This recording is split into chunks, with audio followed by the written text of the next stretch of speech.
What's the name of your band? Hazel! Radio silent. Radio Silent? Yeah. We're hardcore and edgy. That's pretty cool.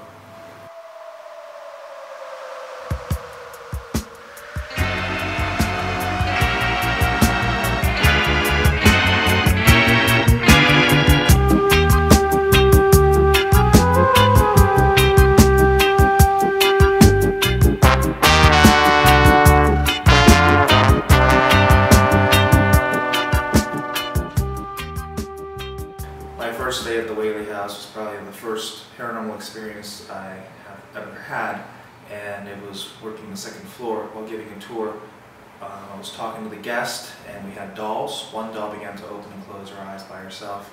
Upon further inspection, we found out the doll's eyes were just painted on, so that was a trip. And ever since then, that was probably my eye-opener into the unknown. I like to keep an open mind. You know, you never know what could happen. Just don't keep it too open because your brain could fall out. I've seen that happen enough times as well. So I heard there's a vortex in the front lawn. Do you know anything about the vortex? Okay. There's been reports of a vortex on the property. We cannot confirm or deny this, but if I had to pick one or the other, we would probably deny that there's anything on the property like that.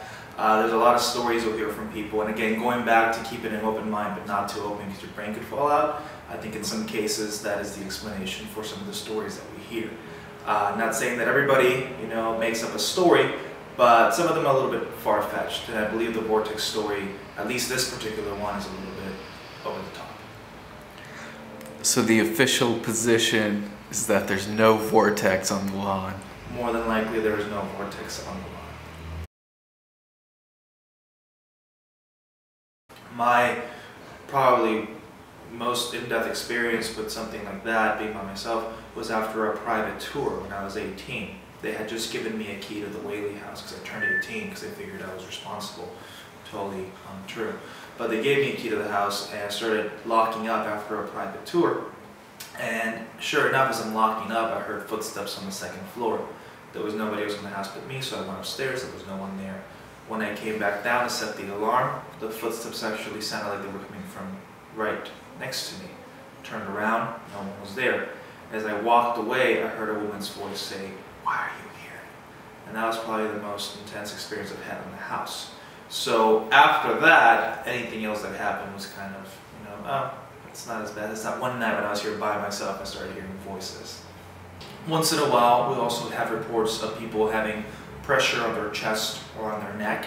We believe that's the ghost of Yankee Jim Robinson. He was executed on the property before the house was built. And some say that his ghost is known for, you know, touching your chest or even leaving a red line around your neck. And that's why it's believed it's Yankee Jim, because he was executed by hanging on the property in 1852. We've had reports, not of hitchhikers, but of things happening where something follows our guests home.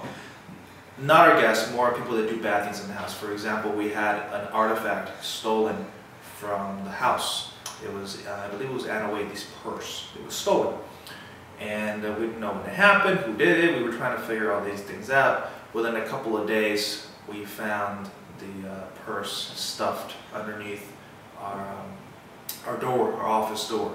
So whoever took it probably had somebody following them, and they decided to give it back just to avoid any further issues. That's some pretty freaky stuff. How do you think the people who used to live here would feel about the way that this building is now? A lot of visitors, when they come to the house, they see it. They see that we've, you know, painted the walls, we've done some work on the woodwork, we've redone the porch. We've worked on the property to make it look historically accurate. And some visitors will say, well, that's not what the Whaleys would have wanted. And we believe otherwise. We believe that they would want the house to be kept up and maintained. People like to use the word remodel. We don't remodel the house, we restore it. We bring it back to what it used to look like. So if anything, you know, it's pretty close to what they called home back then.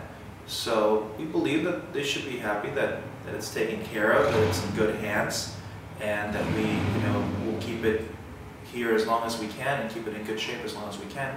And that's what we've been doing for the last 13 years. What's the best place to get a margarita in Old Town? Nikes. The best place to get a margarita in Old Town is probably Miguel's Cocina. You ask for the handshaken house margarita, rock salt. Don't go salt without the salt, and you'll be good to go. All right, thank you. All right.